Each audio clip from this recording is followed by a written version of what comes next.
जब से बंगाल में चुनाव खत्म हुए हिंसा का दौर जारी है, लेकिन इस बार बंगाल मुख्यमंत्री पद के दावेदार शुभेंदु अधिकारी के पीए पर जानलेवा हमला किया गया। सवाल यही कि इसके पीछे किसकी साजिश है।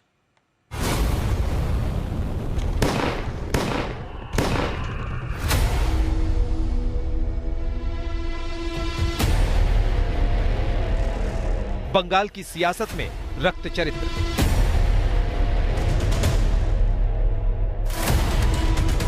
बंगाल में नई सरकार से पहले खूनी खेल।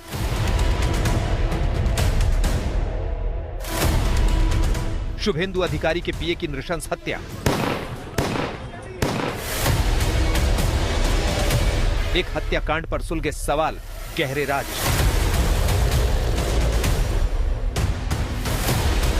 बंगाल में जब से नया जनादेश आया है, हिंसा का ऐसा दौर चल रहा है जो खत्म होने का नाम ही नहीं ले रहा। सियासी रंजिशों की वारदातों के बीच अब एक ऐसा खूनी खेल सामने आया है जिसने बंगाल में कानून के रखवालों की नींद उड़ा दी है। पश्चिम बंगाल में सीएम पद के सबसे मजबूत दावेदार शुभेंदु अधिकारी के पीए को गोलियों से छलनी कर अपराधियों ने हड़कंप मचा दिया है। पीछे आप तस्वीरों में देख सकते हैं कैसे एक गाड़ी जिसको यहाँ पर इंटरसेप्ट किया गया है, इसी गाड़ी के माध्यम से चंद्रनाथ का रास्ता जो है वो रोका गया।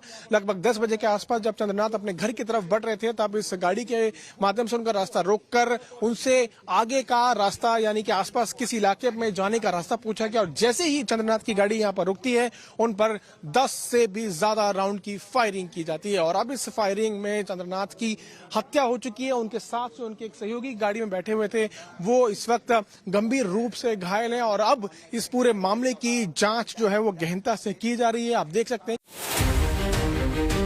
अब तक के इनपुट के मुताबिक चंद्रनाथ रथ रात करीब 10:30 पर उत्तरी 24 परगना के मध्यम ग्राम इलाके से गुजर रहे थे। तभी पीछे से आई एक कार ने उनकी गाड़ी को ओवरटेक कर रास्ता रोका और उसी दौरान बाइक सवार हमलावर ने ताबड़तोड़ फायरिंग कर हत्या कर दी। फॉरेंसिक जांच के शुरुआती इनपुट के मुताबिक हमलावरों ने ग्लॉक 47X पिस्टल का इस्तेमाल किया था। इस तरह के मॉडर्न हथियार का इस्तेमाल कोई आम अपराधी नहीं करते। जिस तरह से हमला हुआ उसे कोई प्रोफेशनल शूटर ही अंजाम दे सकता है। बाइक सवार हमलावर हेलमेट पहने हुए था और बाइक पर नंबर प्लेट नहीं थी। पुलिस ने मौके से वह कार जब्त की है जिससे स्कॉर्पियो का रास्ता रोका गया था। हालांकि उस पर लगा नंबर प्लेट फर्जी निकला। गाड़ी के अंदर जितने भी सामान है, चाहे वो पानी की बोतल हो या कुछ और जितने भी चीज हो, उन सभी चीजों के सैंपल्स यहाँ पर अधिकारियों के द्वारा लिए जा रहे हैं।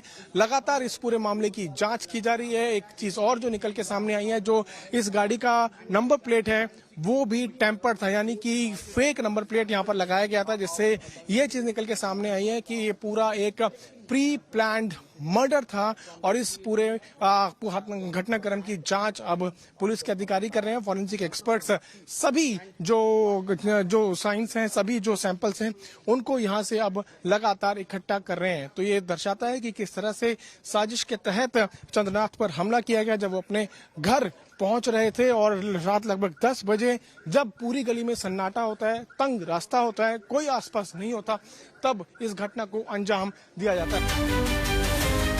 चंद्रनाथ रथ की हत्या की खबर मिलते ही खलबली मच गई। जांच के लिए फौरन एसआईटी की टीम गठित कर दी गई। आईजी लेवल के अधिकारी को जांच टीम की कमान सौंपी गई है। लेकिन फिलहाल अभी मर्डर की थ्योरी को लेकर कुछ भी कहना मुश्किल है। আমি একজন মা, আমি চাইবো না তাদের ফাঁসি হোক, কিন্তু যাবজ্জীবন কারাদণ্ড চাইছি।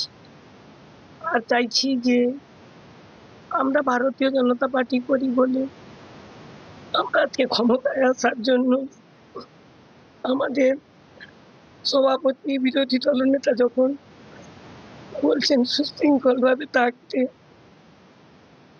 তখন শাসক দলের যারা গরম গরম বক্তব্য দিয়েছিল যে 4 তারিখের পরে দিল্লির কোনো ভাব রক্ষা করতে পারবে না, সেটাই তারা দেখিয়ে দিল।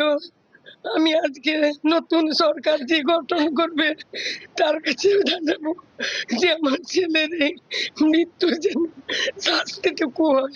আমার ছেলে যদি অ্যাক্সিডেন্টে কোনো অঘটন ঘটতো।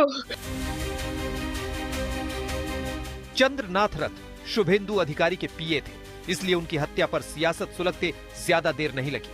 बीजेपी ने टीएमसी पर साजिश का आरोप लगाया है। टीएमसी ने कानून व्यवस्था का सवाल उठाया है। लेकिन सबसे बड़ा सवाल ये है कि आखिर चंद्रनाथ रथ की हत्या किसने और क्यों की। अनुपम मिश्रा के साथ तापस सेनगुप्ता, कोलकाता आज तक। चंद्रनाथ रथ का इस वक्त पोस्टमार्टम किया जा रहा है, वहां पर शुभेंदु अधिकारी भी मौजूद हैं और इस वक्त मेरे सहयोगी तापस सेनगुप्ता जुड़ रहे हैं तमाम जानकारी के साथ। तापस, कब तक पोस्टमार्टम रिपोर्ट आएगी और इस रिपोर्ट से किन किन बातों पर क्लैरिटी मिलेगी? जी देखिए, पहली बात तो है कि पोस्टमार्टम अभी भी चल रहा है और प्रिलिमिनरी पोस्टमार्टम रिपोर्ट आज ही मिल जाएगी, लेकिन जो डिटेल पोस्टमार्टम रिपोर्ट है वो कुछ एक दिन बाद आता है जनरली, और ये हो जाना चाहिए क्योंकि तकरीबन 1 बजे का एक वक्त बताया गया था। लेकिन अभी भी पोस्टमार्टम जो है वो जारी है। शुभेंदु अधिकारी यहाँ पर मौजूद है, तमाम बीजेपी, बंगाल बीजेपी के जो बड़े नेता वो सारे यहाँ पर इस समय मौजूद है। ये पोस्टमार्टम से ये जो क्लैरिटी मिलेगी वो है कि किस तरीके से गोली चलाई गई थी, कितनी दूरी से गोली चलाई गई थी, क्या गोली का मतलब कौन सा गन यूज किया गया था, किस बोर का वो था, इस बारे में क्लैरिटी मिलेगी। और इसके साथ और भी साइंटिफिक जो रीजंस है वो भी सामने आ जाएंगे, खुलासा होगा। तो फिलहाल ये पोस्टमार्टम रिपोर्ट जो है ये काफी अहम माना जा रहा है। एक एफआईआर भी किया जाएगा और एफआईआर के तहत अब हमें पता है कि स्पेशल इन्वेस्टिगेशन टीम जो है उसका गठन किया गया है। आईजी रैंक के अफसर पूरे इस मामले की तफ्तीश कर रहे हैं। सीआईडी के होमिसाइड डिपार्टमेंट के अफसरों को भी इस एसआईटी में शामिल किया गया है और पुलिस चाह रही है कि जल्द से जल्द ये पोस्टमार्टम रिपोर्ट आने के बाद फॉरेंसिक रिपोर्ट भी आने में 1-2 दिन का समय लगेगा। लेकिन फॉरेंसिक एक्सपर्ट आज घूम कर गए हैं, वो अलग अलग नमूनों को साथ में ले गए हैं और अपना जो एक प्राइमरी जो उनका ओपिनियन है वो ओपिनियन भी पुलिस के सामने उन्होंने रखा है। तो कुल मिलाकर पुलिस ने इन्वेस्टिगेशन शुरू किया है। 3 लोगों को डिटेन करके उनसे पूछताछ किया जा रहा है। यह माना जा रहा है कि ये 3 लोग लोकल हिस्ट्री शीटर रहे हैं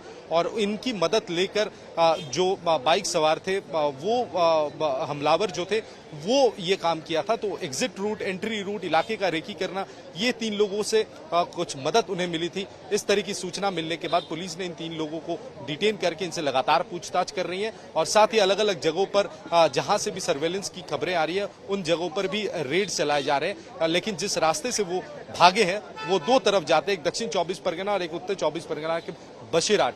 दोनों ही भारत और बांग्लादेश का सीमा से सटे हुए इलाके हैं और तकरीबन 1.5 से 2 घंटे में वहां तक पहुंचा जाता है। तो यही पुलिस उम्मीद कर रहे हैं कि कहीं वो सीमा तक ना पहुंच जाए। बीएसएफ को भी अलर्ट रखा गया है और पूरी तरीके से अलग अलग जगहों पर नाकाबंदी की गई है और पुलिस तफ्तीश कर रही है और पुलिस उम्मीद कर रही है कि सीसीटीवी फुटेज जो सामने आया है वहां से कुछ लीड मिल जाए। लेकिन जो भी गाड़ी के नंबर्स थे वो टेम्पर्ड थे, चेसिस नंबर को टेम्पर किया गया था। तो उस लिहाज से सीधे तौर पर कोई भी तत्व अभी तक सामने नहीं आया।